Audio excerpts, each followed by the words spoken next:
नमस्कार, आजाद सिपाही के विशेष में आपका स्वागत है। मैं हूं राकेश सिंह। आज के वीडियो में मैं बात करूंगा आजसू पार्टी के डाउनफॉल के बारे में। आखिर कभी बरही से बहरागोड़ा तक मानव श्रृंखला बनाने वाली पार्टी का ऐसा हश्र क्यों हो रहा है? आखिर आजसू से कुर्मी मतदाता लगातार दूरी क्यों बना रहे हैं? आखिर आजसू पार्टी अपनी राजनीतिक जमीन क्यों खोते जा रही है? 25 सालों में कुल 18 विधायक ही बना पाई है आजसू पार्टी। अब मैं बात करूंगा उन राजनीतिक चूक के बारे में जो आजसू पार्टी ने किया। आजसू की राजनीतिक चूक। 2014 में राम टहल चौधरी के खिलाफ सुदेश महतो का चुनाव लड़ना बड़ी राजनीतिक चूक। गिरिडीह से सुदेश महतो के ससुर उमेश चंद्र मेहता को टाइगर जगन्नाथ महतो के खिलाफ खड़ा करना बड़ी भूल। 2019 और 2024 में निर्मल महतो के भाई की पत्नी सबिता महतो के खिलाफ प्रत्याशी देना बड़ी चूक। क्या जीत हार से आजसू को फर्क नहीं पड़ता? झारखंड में जेएमएम गठबंधन की सरकार गठन के बाद मंत्रियों के विभागों का बंटवारा हो चुका है। सभी अपने अपने कामों पर लग चुके हैं।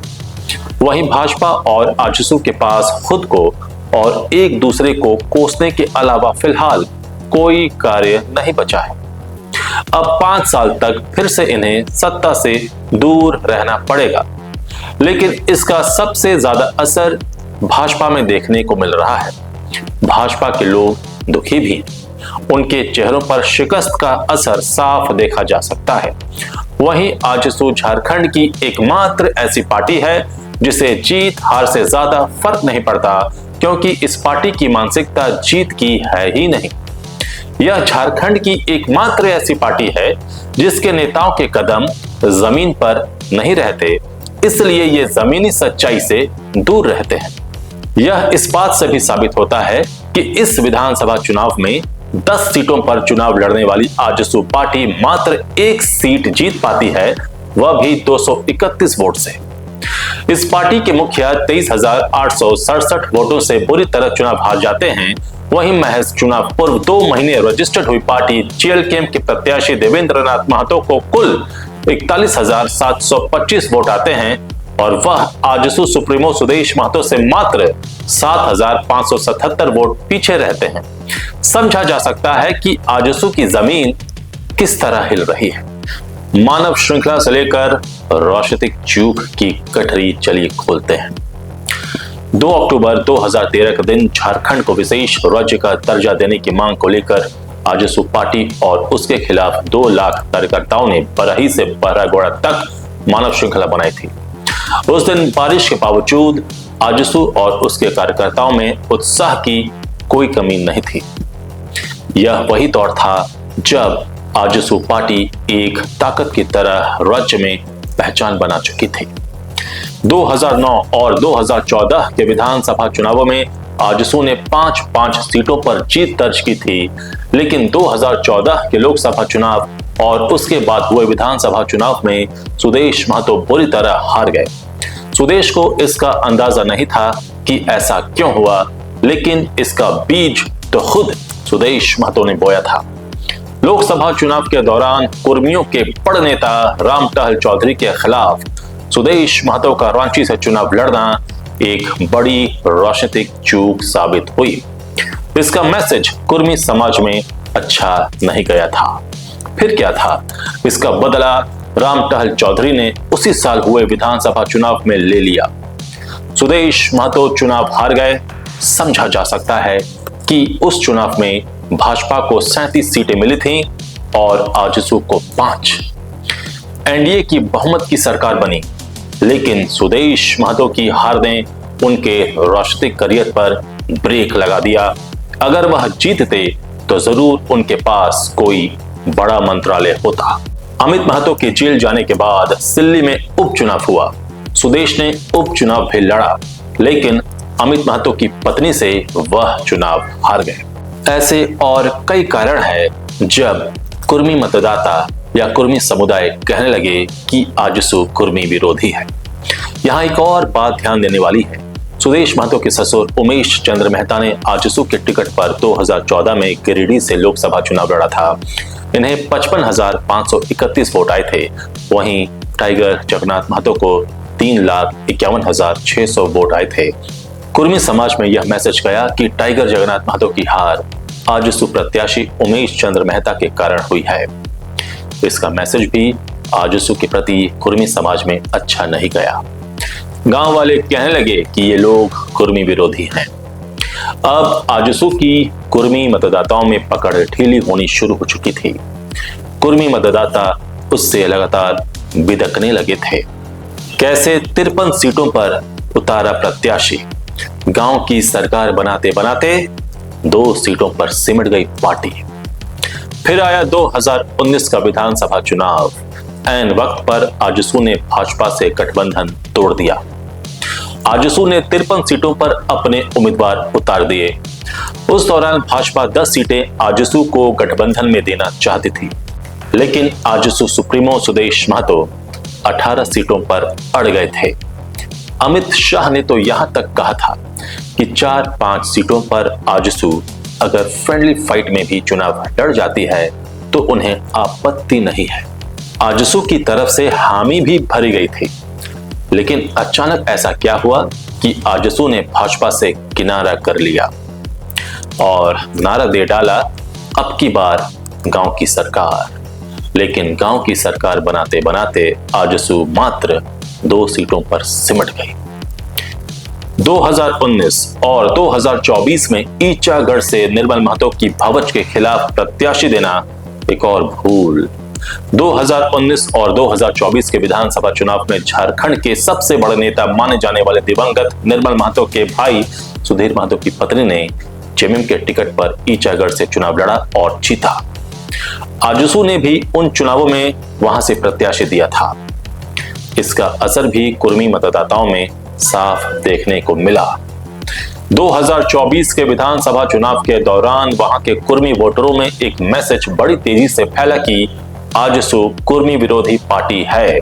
इसका एक पैम्फलेट भी बड़ी तेजी से लोगों के बीच फैला था कि एक तरफ तो आजसू पार्टी शहीद निर्मल महतो को पूजती है, वहीं दूसरी तरफ उन्हीं की घर की महिला जो उनके दिवंगत भाई सुधीर महतो की पत्नी हैं के खिलाफ प्रत्याशी देती है।